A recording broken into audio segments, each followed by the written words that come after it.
अगर आपका पेट साफ नहीं तो आप ब्रह्मचर्य नहीं रह सकते। आपका उदर विकार बना रहता है तो नींद, आलस्य और प्रमाद पर विजय प्राप्त नहीं कर सकते। उदर विकार बना रहता है तो भजन में मन नहीं लगेगा। अगर उदर में ये कब्ज बनी रहेगी तो कई रोगों का प्रादुर्भाव हो जाएगा, आप विक्षिप्त रहेंगे। अंदर से आपको एक अशांति सी रहेगी। एक कब्ज क्यों होती है? जब लीवर की क्षमता से अधिक भोजन पालोगे, गरिष्ठ भोजन पालोगे, कब्जियत वाला भोजन पालोगे तो बना देगी।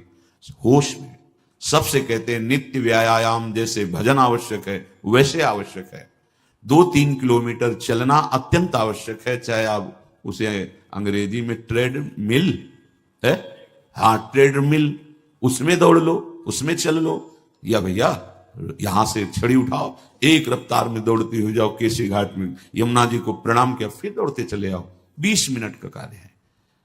थोड़ा सा व्यायाम करो, क्योंकि शरीर के अंगों को हलचल चाहिए, एक बार पसीना आना चाहिए। और हमने मोटरसाइकिल स्टार्ट करने वालों को देखा है, जब उनको चलना होता तो पहले खड़े खड़े रेस में देते हैं ना, बस फिर आराम से बैठे चाल में चल। एक बार 24 घंटे में इसको रेस में लाना है। अगर निद्रा पर विजय नहीं, प्रमाद पर विजय नहीं, तो साधना क्या करोगे? तमोगुण में फंसे रहो। अब पेट में कब्ज है तो घोर तमोगुण रहेगा, घोर तमोगुण, चिड़चिड़ा स्वभाव, नींद, आलस्य, प्रमाद, पाठ में मन नहीं, भजन में मन नहीं, बैठने में परेशान, सब आप लोगों को अनुभव इसलिए नहीं होता कि आपका हृदय भी पवित्र उस कोटि का नहीं है। नहीं तो एक कवल बता देगा कि अगर सहज सरल भोजन पाओ, सात्विक रोटी है, दाल है, सब्जी है, सलाद है, लाखों रुपया तुम बीमारी में खर्चा करवा रहे हो, फल सलाद ये नहीं पा सकते। अगर घर का बना हुआ पदार्थ शुद्ध हाथ का है, चलो भाई जैसा आप, लेकिन बाजार का होना चाहिए।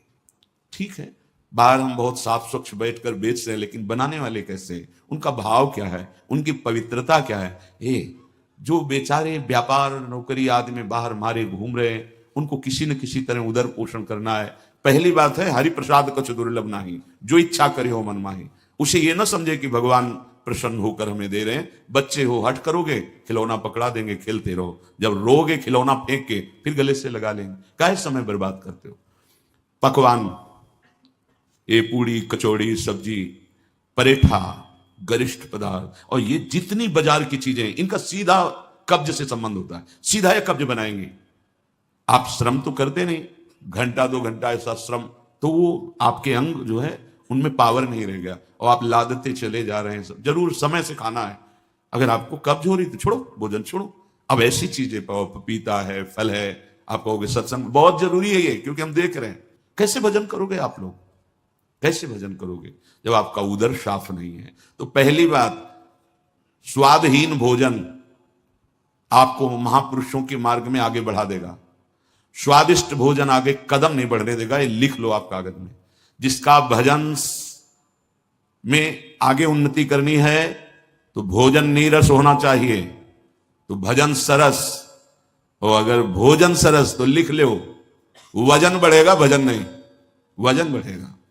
बढ़ते चले जा रहे हैं, क्योंकि व्यायाम नहीं, किसी भी तरह की कोई ऐसी श्रम वाली क्रिया नहीं। पड़े रहना है तो बस सोने का मन करेगा, पड़े रहो। प्रार्थना है, अमूल्य जीवन है, अमूल्य कृपा हो गई है। इस रसेंद्री को संभालो। सब इंद्रियां तुम्हारे वश में हो, रसेंद्री वश में ना हो तो तुम जितेंद्री नहीं माने जाओगे। और एक इंद्री केवल रसेंद्री वश में हो, आप स्वाभाविक जितेंद्री हो जाएंगे। महापुरुषों ने भजन के लिए सर्वस्व त्याग किया है, और हम भोजन के लिए भजन का त्याग कर देते हैं, श्री जी के चिंतन का त्याग। देख लो, आप देख लो। और जितना भोजन आप पाते उससे आधा लेना है आपको। इतने बड़े महापुरुष भोजन की बात कर रहे, भगवान कर युक्ताहार विहार से, तो आधा पेट भोजन गिन लो आप, अपनी रोटी और सब्जी और सब। ऐसे नहीं कि रोटी में तो गिन के चल रहा है, लेकिन और अगले पदार्थ जो है वो नहीं। कमी नहीं है हमारे भगवान के दरबार में, और न संसार में पदार्थों की कमी है, लेकिन तुम में कमी हो जाएगी। तुम्हारा जीवन भजन विहीन हो जाएगा। मेरी प्रार्थना मान लो प्यारे, अगर जैसा आदेश हो रहा है ऐसा भोजन, तो भजन का नशा बढ़ने लगेगा। आप देखो तो अपने लोगों को तो जीवन का अनुभव यही रहा है। अगर आप ऐसे ही, तो कैसे भजन हो पाएगा? क्योंकि आपको तो अनुभव है नहीं कि इसका क्या प्रभाव पड़ रहा है। आप हंस खेल कर बात करके समय पार कर रहे हैं, इसलिए अगर आप अंतर्मुख हो तो एक कवल का प्रभाव बता देगा आपके चिंतन में कितना फर्क पड़ गया। आधा पेट ही भोजन करना है। आपके पास जितने भी बैठे हैं, अब तो व्यवस्था है जीवन, आप देखो तो बाल भोग पास हो, आप राजभोग पाओ, आप शयन भोग पाओ, थोड़ा थोड़ा ले लीजिए। भजन करना है, प्राणों का पोषण करना है, भजन करना है। तो आधो उदर अन्न सो भरे, ठीक। आधो में आधा जल और आधा छोड़ दे वायु के लिए। यहां जलवायु से तो मतलब नहीं है, पूरा यहां तक पूरा ऐसा, फिर कहेंगे एसिडिटी बन रही, कब्ज बन रही, भजन होगा। ये बहुत आवश्यक है, इसलिए हम इस विषय की चर्चा कर रहे हैं।